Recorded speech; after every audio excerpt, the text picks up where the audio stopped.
Hello, everyone. How's everybody doing? It's week 3. I just want to get this. Some of you keep asking me that you can't do the work because you don't know how to do it. Are you watching the videos? Because if you're watching the videos, I'm doing it with you. So you should be able to do the work if I'm doing it with you. So please watch the videos. That's why I'm doing the videos. I do one for 7th grade and I do one for 8th grade. And I'm here to help, but you have to watch the videos to get the help that you need, okay? And all I'm asking you to do is do your best. I know some of you are struggling a little, and that's why I want to try to help you. Please remember, I'm keeping up with whatever you turn in, what you are doing, so please just try to do your best. If you haven't been able to do week 1 or week 2, just push it aside and say, I'm going to really focus on week 3. And let's get focused on week 3 and get this done. I'm using a new thing called Loom instead of Zoom. We can move from one thing to the other. I am only doing one video this week. Some of the kids have emailed me and said they're confused by all the different videos. So we're going to do one video. And you will need to pause it, stop it, wherever you need, and then stay there and then start it again when you're ready to move to the next section. And I'll try to pause between each section.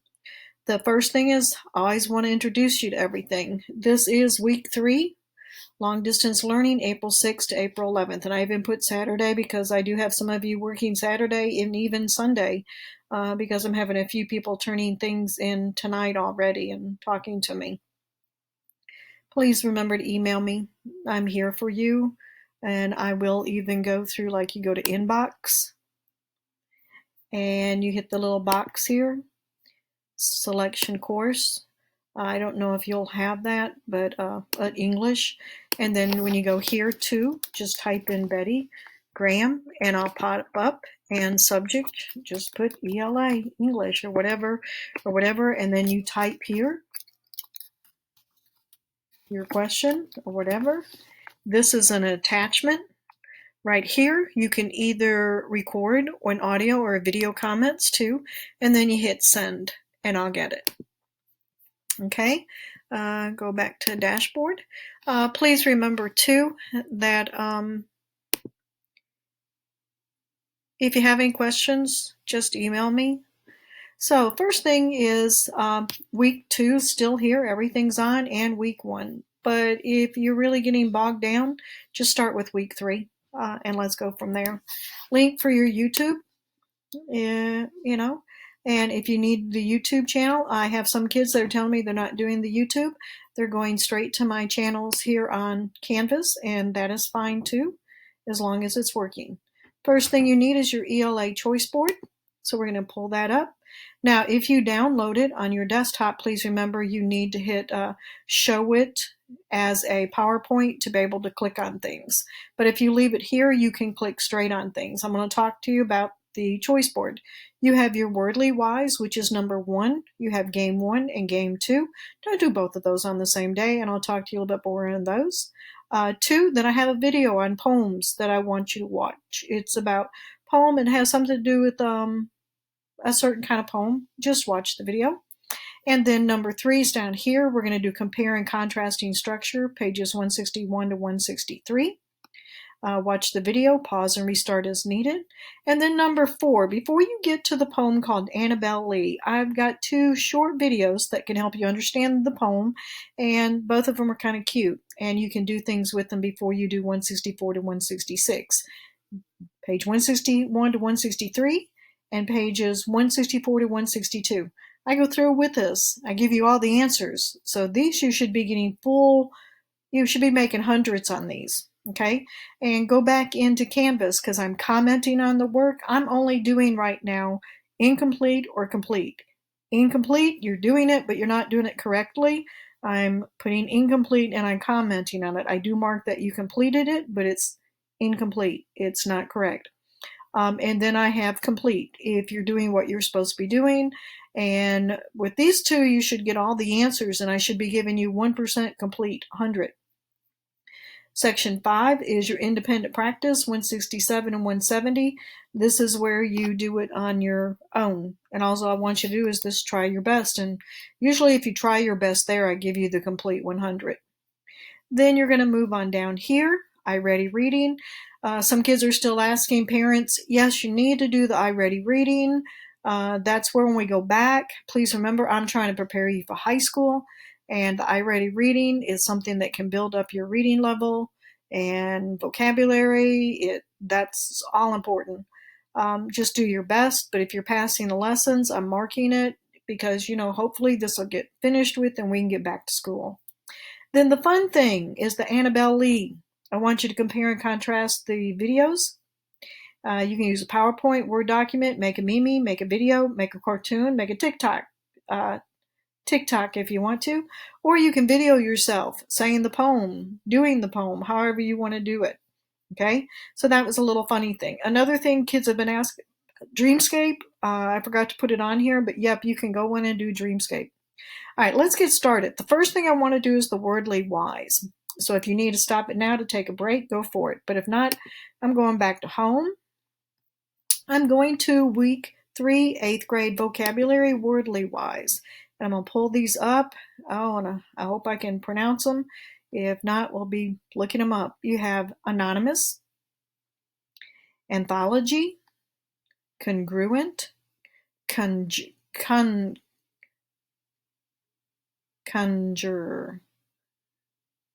conjecture, okay?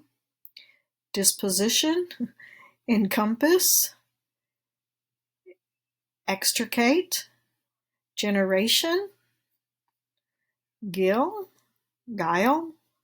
imperative, instill, modify, pivot, prevalent, recur, spontaneous. All right, those are your words. Yeah, even I had a little hard time. It's late. Yeah, I'm up late trying to get this done and get it in because the videos take a long time to download, what I found out from last Monday when I had problems getting things downloaded for you. So I'm up tonight. I got 7th grade finished, so I'm trying to get you finished to get you in. Now, download your vocabulary. Pull them up on one side and have them ready for the other. Then go back to home. Go back to your choice board and click on game 1. You don't have to do both of these games. You can do one and one later. Now what I'm finding out is that when you get in here and you go to it, you need to make sure it's your name. I'm having some people put some names that I'm going, I don't know who you are. Okay, and if I don't know who you are, I can't give you credit for this. Also, if you're not finishing it, I'm not giving you credit for it. And you've got to make a pretty good grade to get credit for it. If not, I put down that you just didn't do it. You don't get credit for it. So you get 3, 2, 1, and yeah, here we go. There you go. And you have choose 2 phrases from a sentence that correctly uses a word from word list 3. So you got to choose 2 phrases, not 1. So be careful with it, okay? And that's what you're doing. Then game 2, don't do it on the first day. Go do game 2 in another day. Come back to it later, okay? Because it's a different game. Watch, if I start here, it's going to be completely different. Now, I got a feeling this one would probably be better than the other one. So look, what is the meaning of anonymous? Right? So go through and pick your answers. Right? Watch the video. So you're going to go, what is a poem? And you pull it up. And it's going to start off. It's a TED Ed. And those are always good. Right? So watch your video. Muhammad Ali spent years. And then number 3, page 161 to 163. Comparing and contrasting. I'm going to do that whole thing with you. Then we're going to move to this one. We've got 2 cute videos. I love them. The videos can help you understand Annabelle Lee better than I can talking to about it. Then your practice 5, and then you're down here. So go ahead and stop me if you do. If you need to take a break, you need to work on your quizzes, go for it. Come back later when you are ready to go to pages 161 to 163, comparing and contrasting. We're going to do this together. I'll do the whole thing with you. Yes, I'll give you your answers. So you're going to download this to your desktop. you know how to click on it and download it, pull it up, and save it to your desktop, all right? Because you're going to need it. Now, when I get over here, I have mine saved already and it's ready to go. If yours is the same as mine, I'm finding out some of yours are different than mine. But if yours is mine, I'm going to go to Hist. I'm going to go to click here, View. I'm going to get rid of the pane on the side. All right, comparing and contrasting structure. So the call question here is text structure. And the text structure is nothing but how it's organized. So like if I was to tell you the story of the Three Little Pigs, and I know you know the story of the Three Little Pigs, but what if I told you to turn around and take that, the Three Little Pigs, and I want you to retell the story using a different text structure, such as in a form of a poem. And I would tell you I want to have either rhyming verse or free verse, a sonnet, a haiku, or some other chosen, whichever one you want to try. So that's what we're going to be looking at. So think about the structure of an art museum versus that of a skyscraper. Why do they differ? When architects design a building, they consider how it's structured can best serve its purpose. Authors also think about the structure or organization of their text. And yeah, you need to highlight it. If you are writing this, you need to go to page 161 and write down the definition of structure or an organization of the text. Poets, for example, consider what the ordering of words brings to a poem's meaning and style. A light-hearted poem will likely have a different style and a structure that's a serious one. Poets may arrange words in stanzas, and stanzas is a group of lines, so you highlight it. It's right there. And mainly what I'm doing is just pushing down my cursor and then that pops up. And it's a pattern of rhyming words. A pattern of rhyming words is the rhythm. Or you can go hit highlight up here. So read the poem below, lightly tapping on your desk to mirror the rhythm. Or if you're in your room, lightly tap what you think the rhythm would be the pasture to Robert Frost. I'm going out to clean the pasture spring, only stop to rake the leaves away, and wait to watch the water clear I may. I shan't be long, you come too? I'm going out to fetch the little calf that's standing by my mother. It's so young it totters when she looks with her tongue. I shan't be long, you come too? So what we're looking is mark any of the rhyming lines with letters and underline the repeated phrase. So if I go here and I don't have a text box to be able to write, I have these little things here.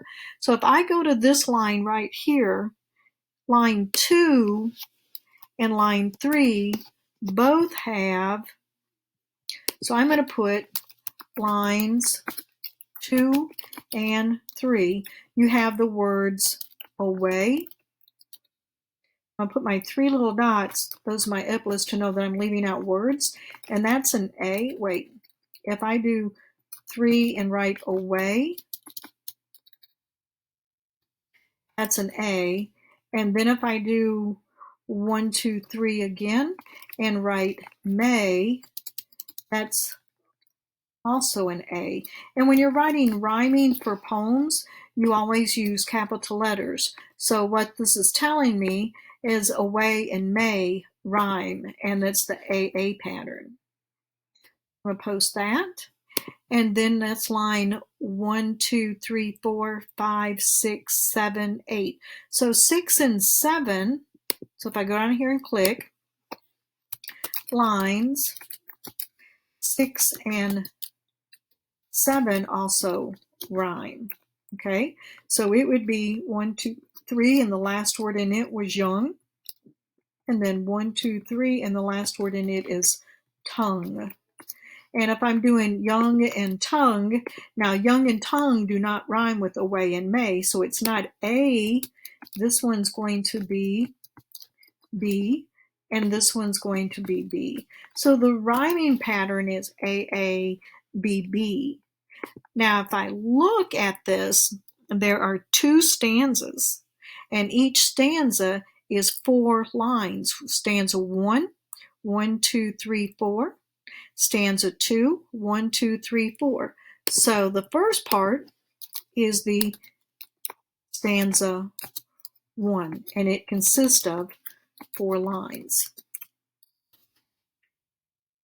Right? And then if I go to this one, and I say this one is stanza 2, and it also consists of 4 lines. So this is the structure.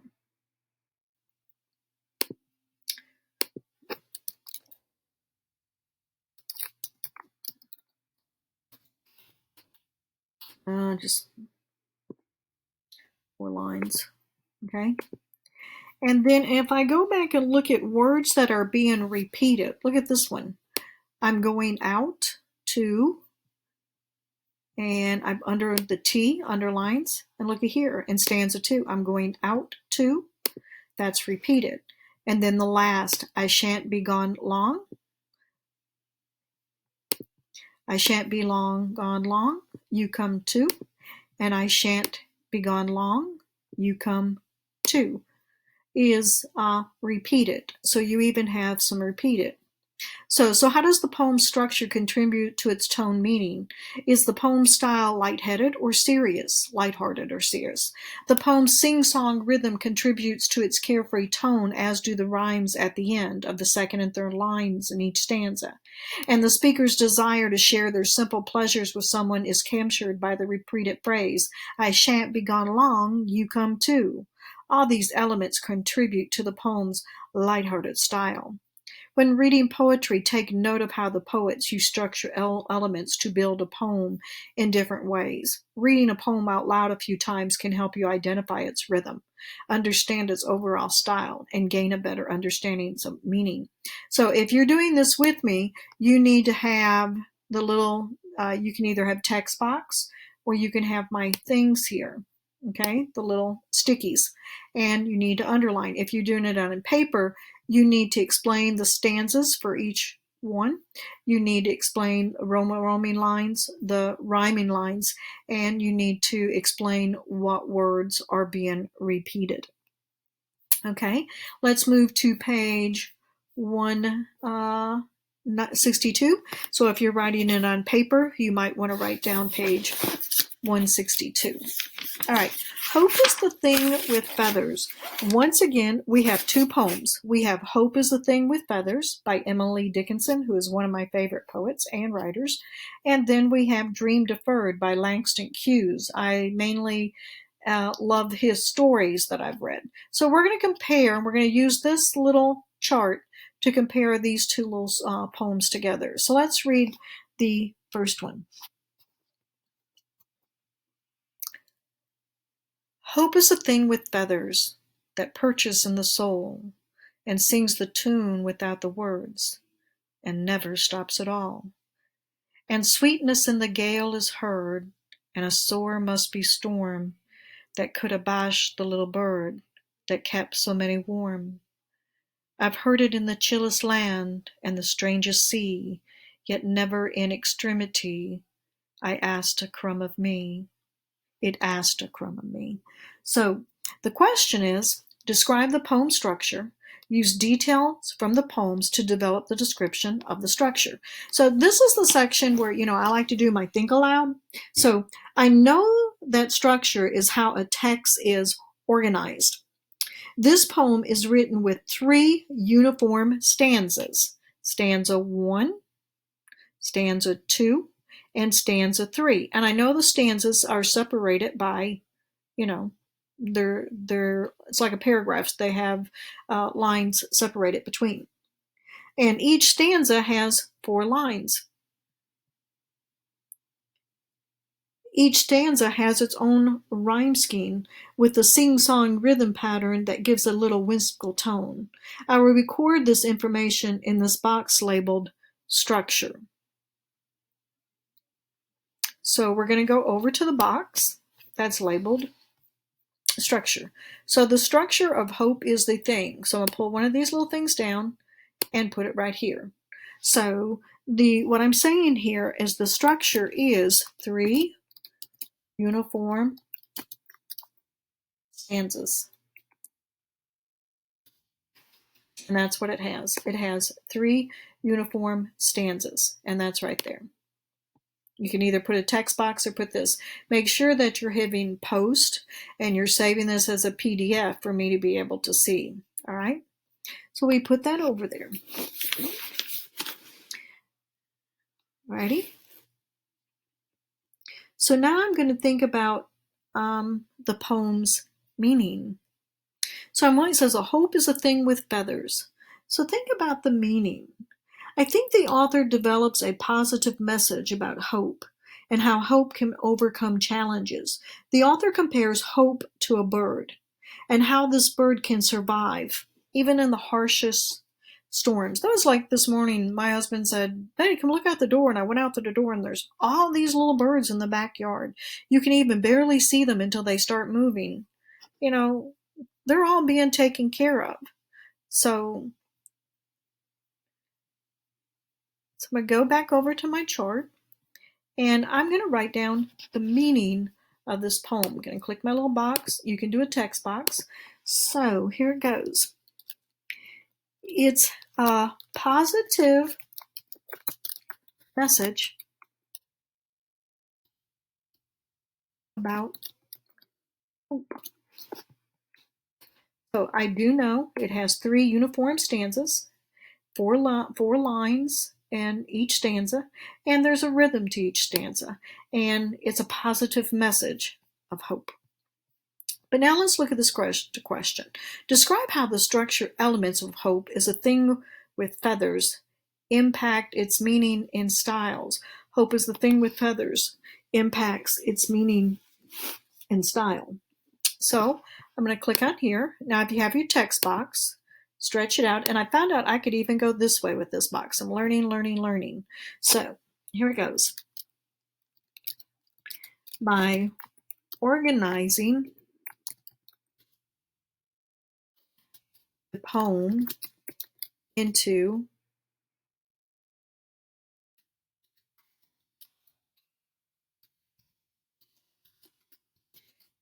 how many stanzas does it have? Yep, 3 stanzas. The poet, who is the author. We don't say author in prose, we say the poet. 3 stanzas.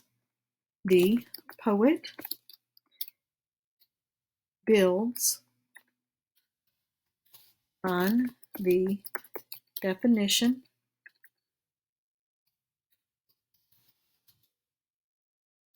of hope. The poet uses a metaphor to compare, we didn't talk about that, hope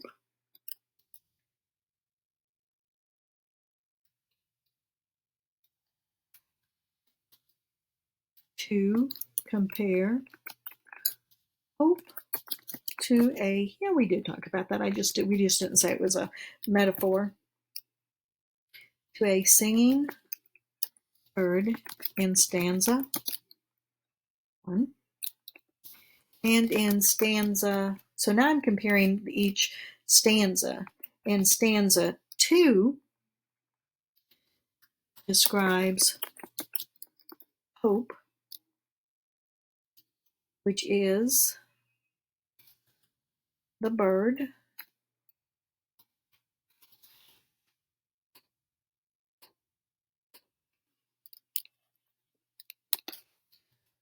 surviving in difficult times, and the difficult times was the storm that they mentioned. Okay, the poet continues the metaphor in stanza 3. And then I'm going to go here and hit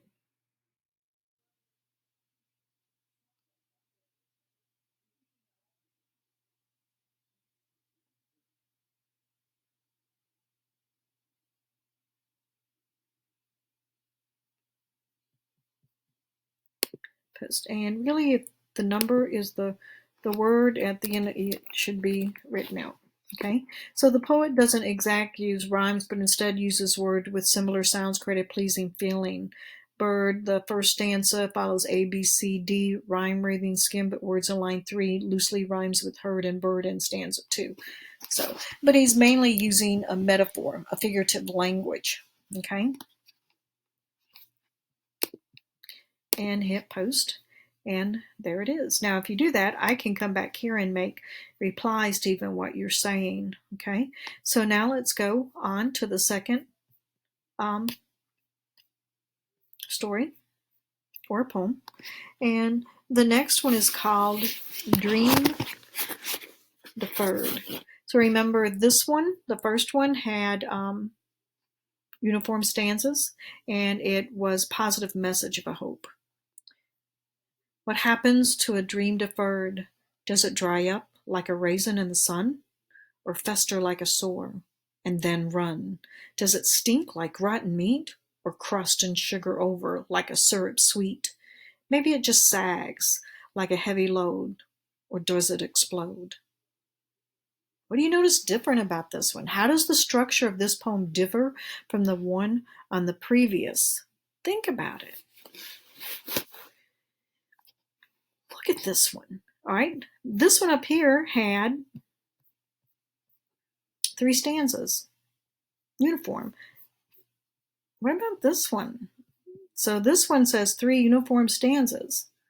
What's the structure of this one? Well, there are irregular stanzas, okay?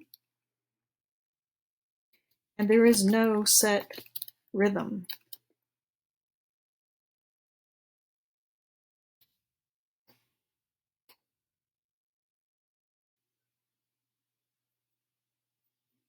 Okay, and then post it.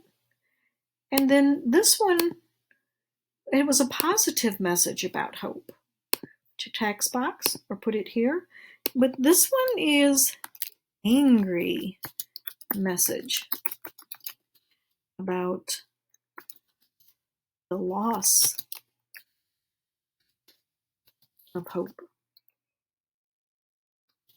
and dreams. All right, so if you're writing this on paper, you need to have written down that you need to make some kind of little box and put hope is the thing. What's the structure for hope is the thing, and what is the structure for dream deferred? The first one is 3 uniform structured. The other one is irregular and no set rhythm. The meaning is the first one is positive about hope, and the second one is they're angry about the loss of hope. And then you need to, on page 162, you describe how the structure elements of hope is the thing with feathers impact the meaning and style, and have this answered. Then let's go back to the second one. And we've kind of answered the sections here. Now, using the chart, we're going to compare and contrast how each poem structure contributes to its meaning. So once again, you get a sticky, or you can get a text box if you had it, and open it up. So I'm going to talk about each one, and the first thing I'm going to say in parentheses, I'm going to put the title of the first poem is A Thing with Feathers. And I'm putting it in parentheses to let you know it is the title of the poem. The poet organizes the poem in 3 stanzas of equal length.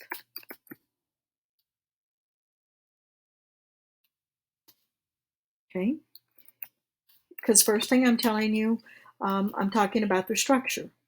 In the next one, in Dream Deferred, the poet organizes the text into different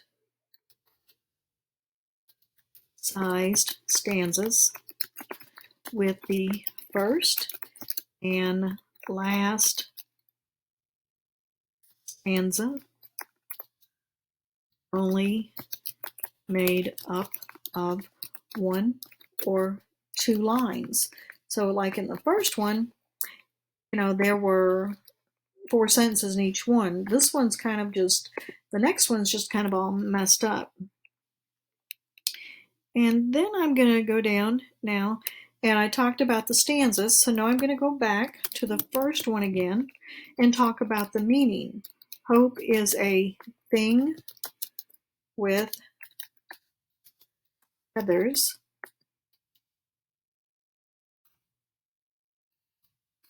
has a positive message about hope, while the other one, dream deferred. And I know it seems silly to keep mentioning these, but you need to really mention the titles of each of these poems. Dream deferred focuses more on the loss of hopes and dreams. And I've got all this all of this from where we wrote this up here, where we had all of this down. Okay? Oh, don't tell me I lost all of that. I did. I lost every single bit of that, y'all.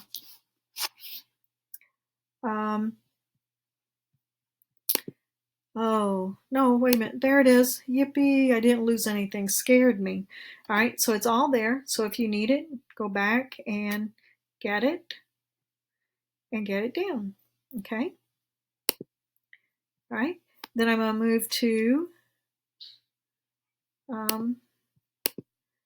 the next page. All right, that's it. So make sure you have all of these down on paper. And that was the first section of talking about 2 different poems. And we talked about the structure. And I think we did really good. And y'all doing good. So now you need to file and you need to save as. All right, so even if you're doing it on paper, I need all those sections and you need to be writing down the page numbers. All right, when you go up here, you need to save it with your last name or your first name, and then go to desktop, and you need to find how you're saving it on your desktop and save it. And after you save it, you're going to go back to your Canvas, and you're going to go to Home, and you're going to go to week 3, and that's the first one, 161, 163, comparing structure. We did it together. So hit your submit and submit it to me. All right. Now, if you need to take a break, stop and take your break. Okay. If not, why don't you go to Annabel Lee by Edgar Allan Poe. Very interesting. Come on, we can do it. Now, you have 2 videos here, and you can go through and watch the videos from your ELA choice board, or you can pull up and watch the videos here. But before we can go to here, you need to stop and watch the videos. So you need to click it on, and this one's my favorite, and pull it up and listen to this, okay? It was many and many a year. Right? So you need to watch those videos, all right? Then you're going to download week 3, page 164 to 166, Annabel Lee, and Remember. And we're going to go through the poem together. And after you download it, you need to save it to your desktop or get a sheet of paper or your Word document. Now, if you're doing these on a sheet of paper, all you have to do is save them and then send it to me through the email, or you can even download it up into Canvas. All right. So now we're going to go to Annabel Lee. So you should have watched those 2 poems for Annabel Lee. If you watched the 2 poems, you got it. Now, Annabel Lee starts on this page on 164 and also goes to 165. And we're going to compare it to a story by Robert. I'm going to let you know Annabel Lee by Edgar Allan Poe, which he's kind of weird. And he usually writes kind of really creepy stuff. But this is my favorite, one of my favorite poems. And it's by Edgar Allan Poe. So I'm going to hit view. No, I got to click on his. View, and I'm going to get rid of the tool pane. to pop up. So read the poem Annabel Lee, which is an elegy, then read the poem Remember, which is a sonnet. Now, both poems using the study buddies and close reading to guide your reading. So the first thing you need to do is read the poem. Now, you should have already watched the videos, so I'm not going to go through and read Annabel Lee to you because it is long. So if you hadn't watched the videos, you need to stop and watch the videos because it'll help you. If not, you're going to be totally confused.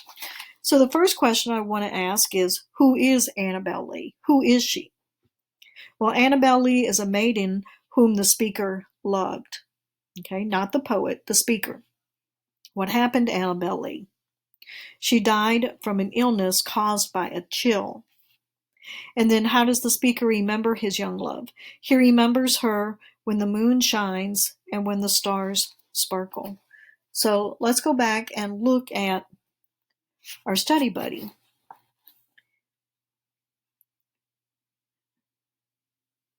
So mainly what this is, we said it was an elegy, it's the mourning of someone. So Annabel Lee is an elegy, a poem that mourns the loss of something or someone important to the poet. The elegy is about a woman the poet loved when he was young. I will keep in mind the theme of love and loss when I compare the poems. So Annabel Lee is a poem of love and then loss, so it makes a turn.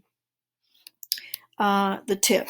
We're going to do the underlining first because it's just easier for me to underline and then highlight. Underline phrases that create a fairy tale feel. How did the structure, elements, and help to emphasize this feeling? I'm starting to go way too fast for you. I'm sorry, I need to close down. All right, so make this feel like a fairy tale. It was many, many years ago. It starts off like a fairy tale and then a kingdom by the sea. So those are mainly the two things that make it seem like a fairy tale. So you're going to underline those. And if you're writing this on paper, you need to write Annabel Lee and put down fairy tale many, many years ago and kingdom by the sea to get full credit for doing this. Now, the next part says the closed reading. It's the repeated words and phrases. How does the use of repetition affect the poem's rhythm and meaning? So we're going to highlight, not circle, words that are repeated. So the first one is many. So I'm going to highlight many and many. And it's not really wanting me to since it's underlined. So many and many is underlined, okay? And a kingdom by the sea is also, okay? And a kingdom by the sea is also repeated. Many should also be there, but it's not letting me do it. Annabel Lee is repeated throughout the poem. Love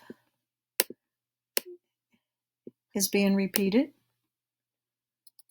See, and here's kingdom by the sea is being repeated.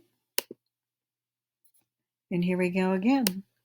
Love and love. And Annabel Lee. And then, well, love again. So we're clicking on words and highlighting that in the next stanza, kingdom by the sea. Annabel Lee. Kingdom by the sea. Kingdom by the sea. Annabel Lee. And then love and love. And remember, this goes to the next page. And so we go over here. We have Annabel Lee. Annabel Lee. Annabel Lee.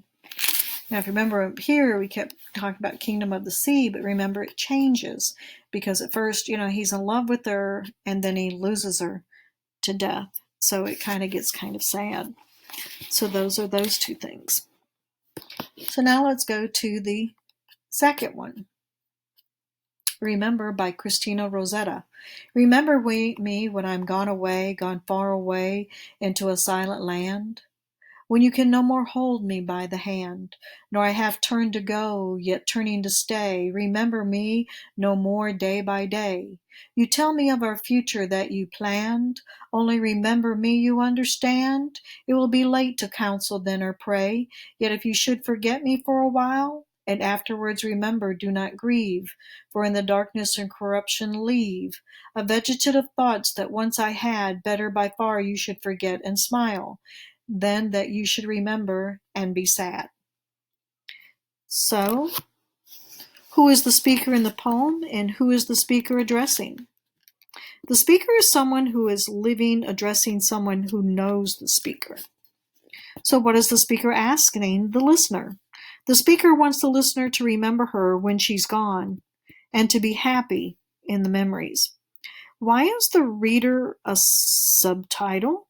The poem is about remembering someone when he or she is gone.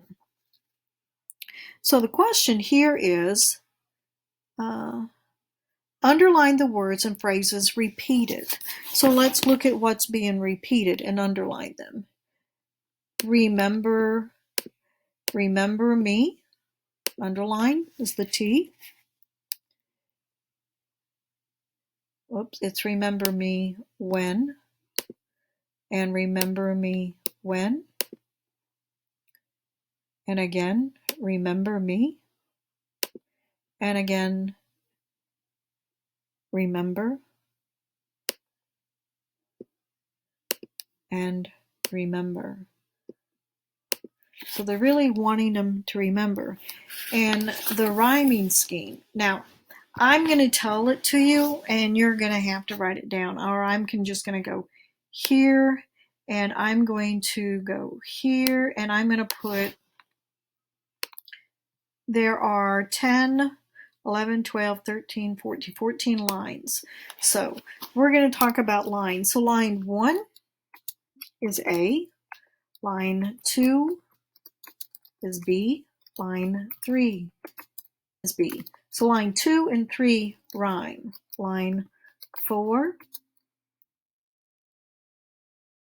is A, line 5, oops, is A. So those are, so line 1 rhymes with 4 and 5. And then 6 is B, and 7 is B. But then you go to 8, and 8 rhymes back with A. And then 9, it's a wholly different word ending. So this one's going to be C because it doesn't rhyme with A or B. And then number 10 is D. Number 11 is B. And then number 12 is E. 13 is C. And then 14 is E. So if you can write those off the side, you can. If not, you'll have to do like I'm doing. So if you look at this, you've got land and hand rhyme. And then you have stay and day. So you have land and hand rhyme. But away, I can get rid of that. But away rhymes with away, stay, and day. Okay? And then you have this one, planned, goes back and rhymes with land and hand and understand. They all rhyme. So are you getting the rhyming scheme is what I'm trying to tell you and trying to find a way to show you, and they go on down, okay? So the rhyming scheme, remember, use a different letter for each sound, and that's why I was saying up here, and rhyming sounds are always capitalized. So each time you start a new rhyme, unless you're starting a new stanza, right? This is one stanza, and it's one stanza because there's no lines separating them, but you have different lines, okay? So let's move on to the next page. So use the hints on this page to help you answer the question. The question is, which statement best describes how the structure of Annabel Lee contributes to its meaning? How would you describe the rhythm of Annabel Lee? Is it soothing? Is it rigid? So look at your answers, A, B, C, and D, and pick your answer. How many say it's A? How many say it's B? Well, let's look at C and D. Let's get rid of C and D really quick. C and D are both wrong, okay? C is incorrect. The poem does not have a set rhythm scheme or a pattern of sound which adds to the feeling of loss. Is incorrect because the poem does have rhyme and rhythm, okay? Annabel Lee does have rhyme and rhythm, so C is wrong. D, the poem has a strong pattern of stressed and unstressed syllables, which creates angry overtone. D is incorrect because the tone is longing and sadness. He's not angry, he's sad. There's a difference between sad and being, a loss. So is it A or is it B? Well, let's look at A. By describing the speaker's love of the sea, the poet gives readers a clue about the setting. The speaker's love of the sea is the reflection of the theme. It's not that he's got the love of the sea. He's in love with this maiden, this woman that he loves. So the correct answer is B. Through the use of rhythm, repetition, and rhyme, the speaker creates the feel of a sad fairy tale. Because remember, we picked out words that was like a fairy tale. The rhythm and the rhyme pattern lend themselves to the fairy tale feeling. All right, let's go to C. To question number 2. So if you're writing this down, you'd be on page 166, question 1. You would have said was B, and we're going to highlight B. Go up there and highlight it. So B is correct. All right, number 2. Which of these best compares the use of repetition, Annabel Lee, and remember? So think about the repetition of the words. Why did they use repetition in Annabel Lee and remember? So go ahead and try to pick your answer. So let's look at A and B. Let's look at A and B is wrong. So let's look at both of those. A, both poems use repetition to emphasize the speaker's longing for loved ones who have died. Both of them? Okay, that's incorrect because the speaker in Remember is not mourning the loss of a loved one. She's just going to remember somebody who goes away and she's supposed to be doing happy thoughts, or he is. All right, B is also incorrect. B, both poems use repetition to show the deep regret of people who do not express their love for people who are now dead. Oh, that's inaccurate. That's not what either of them is talking about. So you got C or D. So which one's correct, C or D? Let's look at D. In Annabel Lee, the speaker repeats the name of a woman he once knew but no longer loves. In Remember, the word remember emphasized the speaker's grief for her loved ones. That's inaccurate. That's Annabel Lee. He was in love with her. He's still in love with her even after death. And Remember has nothing to do with anybody dying. The person is just going to leave and they're saying, remember me with good memories. So it's C. C is correct. So let's highlight C. In Annabel Lee, repetition is used to emphasize loss and sorrow. In Remember, it's used to emphasize a hope or a wish. So the next question is compare and contrast how the structure of Annabel Lee and Remember support the meaning of each poem. Include one detail from each poem to support your answer. So here is where we use RACE, R-A-C-E, to answer this question. Let's pull your little thing up, and I'm going to pull it way over here, and I'm going to pull it down some. Okay, and y'all saw how I was moving that. You can use your text box and make it big too. So here you go. First one we're going to talk about is Annabel Lee. So I'm going to start typing in parentheses Annabel Lee. Oops. The speaker mourns his lost love by repeating her name. He keeps repeating Annabel Lee. Okay. Even bought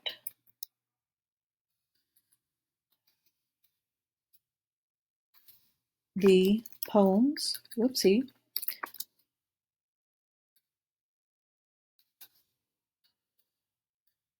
a bunch of poems, one, spelling everything wrong, poems, apostrophe S, overall meaning is about death. The poet uses a sing-song rhythm to convey a fairy tale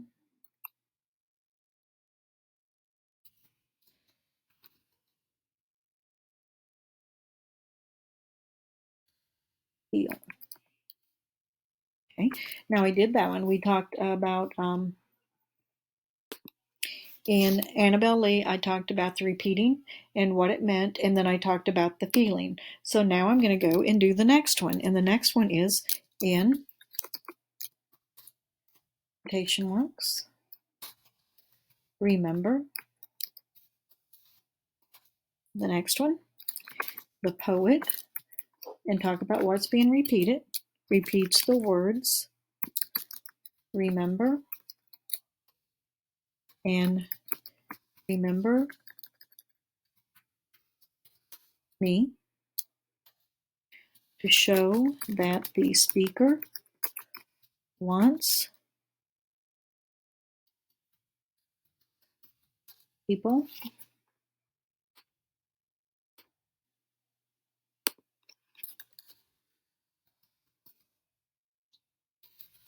to remember her after she's gone. Okay, the first two stanzas have the same rhyme scheme, but the third stanza goes off a little bit different. Have the same rhyme scheme, but the third stanza has a different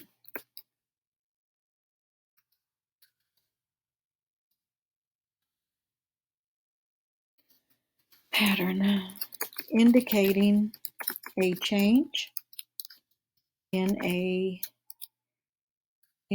the speaker's thoughts.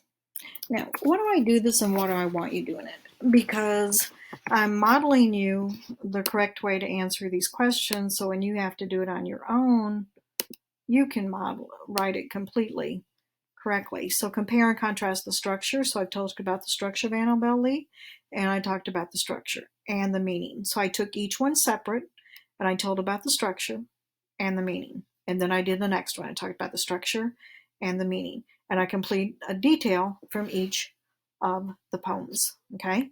And that's finished. And you should have all that done for page 166. And we did it all together. So again, you need to hit File. You need to hit Save As. You need to save it to your desktop. And you need to save it with your last name. And mine's Graham, and you need to keep it as a PDF file and hit save. And then that's done. And now you go back to Canvas, and where you had the two videos and the thing, you submit it back through here. We did it together. You should have a perfect score. And I'm marking that you did them. Well, he's taking a nap. All right, now go back to home. And now you can take a break and pause it. And I'm going to do 167 and 170. Show me what you got now. So now we're going to go back through here. A Nation's Strength. And your next poem is I Hear America Singing. And we need those right now. America has strength. We have national strength in what's happening to our world today. And we need to be singing by Walt Whitman. So read these 2 poems. Look at the structure screen, the structure of the questions. You can do this. Answer the questions. Go back and use the one that I just gave you. Now, when you finish it, you're going to hit File. And you're going to have Save As. Put it to your desktop. And you're going to, again, change it to your last name. Now, if you even try this and you do your best on it, I mark complete, okay? And I give you 100, but you've got to do it and get it turned into me, all right? And you go back to home, okay, and it's done. Now, create an Annabelle Lee. What does it mean, create an Annabelle Lee? Go back to those poems. Think about it. PowerPoint, Word document, Mimi, cartoon, video, TikTok. Create something. Compare and contrast the 2 videos. So look at the 2 videos of Annabelle Lee. Which one did you like the best? Which one did you not like? Which one explained the poem a little bit more? Which one was more eerie? Talk about them. Or you can just be creative and you could do one of these and you could say the poem to me, right? And then submit it here. And then I have another little thing for you to do for kind of fun. I got riddle time. Let's go to riddle time. What has to be broken before you can use it? What gets wetter and wetter the more it dries? How can man go 8 days without sleep? And a girl is sitting at a house at night that has no lights on at all. There's no lamp, no candle, nothing, yet she is reading. How? And don't tell me she's using her cell phone light either. Come on. Come on, how many riddles can you figure out? Come on, tell me. So, I hope you enjoyed it. I hope you got your distant learning. Don't even have anything out. Have fun with Annabelle Lee. Watch the videos. Make me a cartoon. Tell me the poem. Do something. I miss you. I miss you a lot. Take care of yourselves, okay? Next week we'll be doing the choice boards. Then the next week's after, we're planning some things a little bit different. We're going to shake it up a little. All right? So y'all keep watching. Miss Graham misses you. Please stay safe and take care of yourself and your family. I love y'all deeply. Watch the videos. Email me if you need help. Please remember, I am keeping up with what you're doing. Send me pictures of it, okay? If you're doing it on paper, try to answer it a little bit better because I'm getting confused. Have any questions, email me. I'm tired. Night-night, y'all.